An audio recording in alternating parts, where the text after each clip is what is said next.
Welcome back to Randomly Tales, everybody. Today we're diving into something kind of wild. The conservatorship of Wendy Williams. Oh, yeah, this is a big one. Yeah, so you know Wendy Williams, right? Yeah. The talk show queen, all those hot topics. Totally. I feel like everyone knows Wendy. Exactly. But now she's saying she's trapped in this conservatorship. Mm-hmm. Yeah, I saw those headlines. It's crazy, right? Yeah. So we're going to break it all down using this recent interview she did on The Breakfast Club. Okay, cool. And I think they had some updates after that too, right? Yep, so we've got that as well. Yeah. We'll look at all of it and try to figure out what's really going on with Wendy, and what does this whole thing tell us about conservatorships in general? Because that's the thing that always gets me about these cases. Like, they're meant to protect people, but it feels like sometimes they can go too far, you know? 100%. Mm-hmm. Like, where's the line between protecting someone and taking away their freedom? Right. And Wendy's case is especially interesting because she's always been so strong and opinionated. Oh, for sure. Ugh. That's Wendy. So to hear her talking about feeling trapped and powerless, it's a lot. Yeah.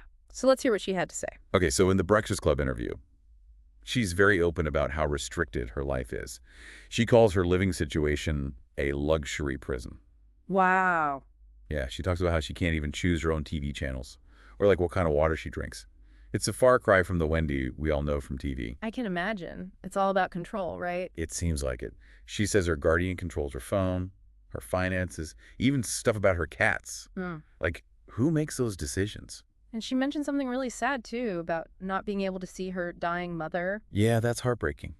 It shows how these conservatorships can impact every part of your life, Yeah. even those really personal moments. Absolutely. It goes way beyond just money. And Wendy's niece, Alex, she backs all this up. She calls the situation sickening and says she's really worried about Wendy. It's got to be tough for the family, too, watching this happen. Totally. And Alex actually says New York's whole guardianship system is broken. Like, Yeah. Wendy's story isn't unique. So it sounds like there's a bigger problem here. Yeah. And then on top of all that, Wendy's court-appointed guardian, Sabrina Morrissey, she's in this whole legal battle with A&E. Wait, A&E? Like the TV channel? Yeah, they did a documentary about Wendy, and Sabrina's suing them, saying they exploited Wendy while she was vulnerable. Oh, wow. So it's a whole mess. It gets even messier because A&E is countersuing. Yeah. Saying Sabrina is the one who's abusing her position as guardian. Yikes. So who do you believe? Right. It's a he said, she said situation. And this is where it gets really tricky because Sabrina herself isn't allowed to comment publicly. I know. Because of legal reasons. Right. So we're only getting Wendy's side and then these legal filings that tell a different story. It's like we're missing pieces of the puzzle. Exactly. And there are a couple of things Alex brings up that really make you think. Like, she claims the attorney representing Sabrina in the A&E case might have a conflict of interest. Oh, really? How so? Well, Alex says this attorney donated money to the judge in Wendy's conservatorship case. After the judge was assigned. Okay. That's definitely something to look into, especially in a system that's already under so much scrutiny. Right. It makes you question the whole thing. Like, how much of this is about protecting Wendy, and how much is something else going on? It's a good question. And it makes you wonder about the checks and balances. Are there enough safeguards to prevent abuse?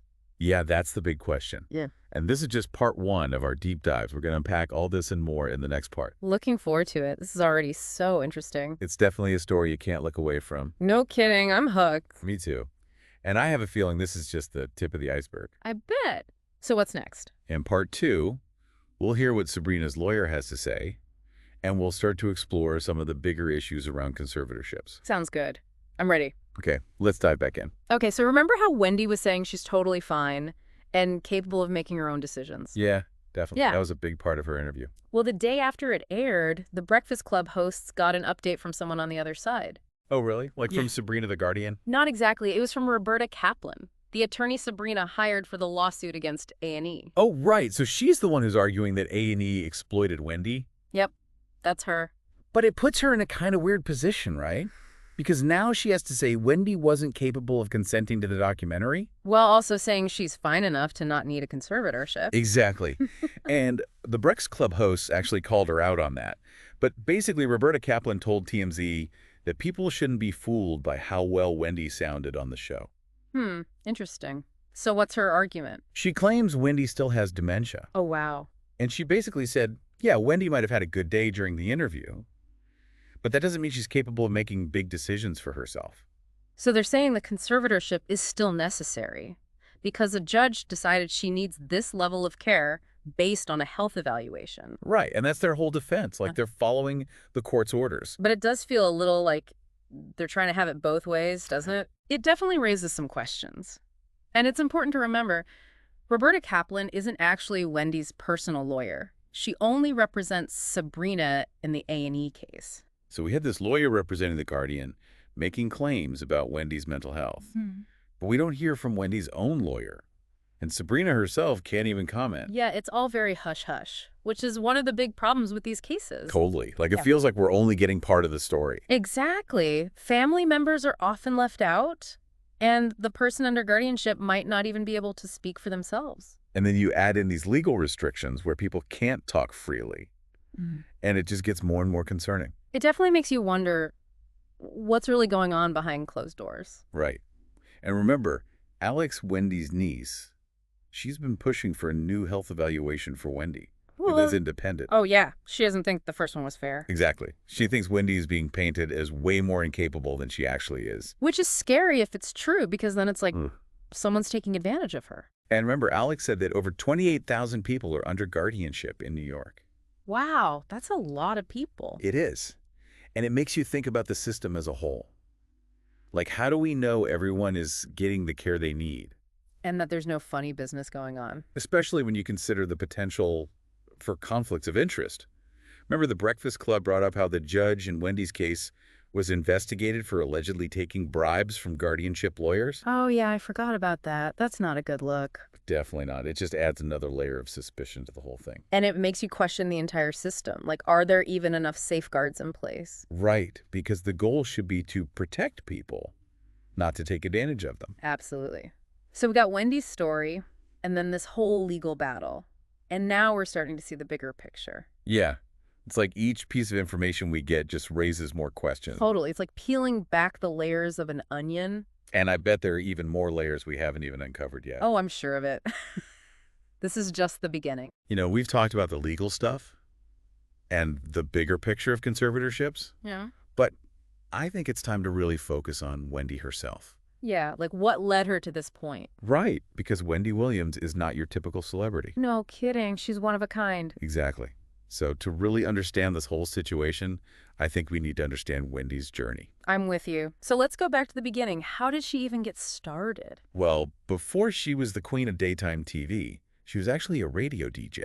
Oh, really? I didn't know that. Yeah, back in the 80s and 90s, she was on all these urban contemporary stations.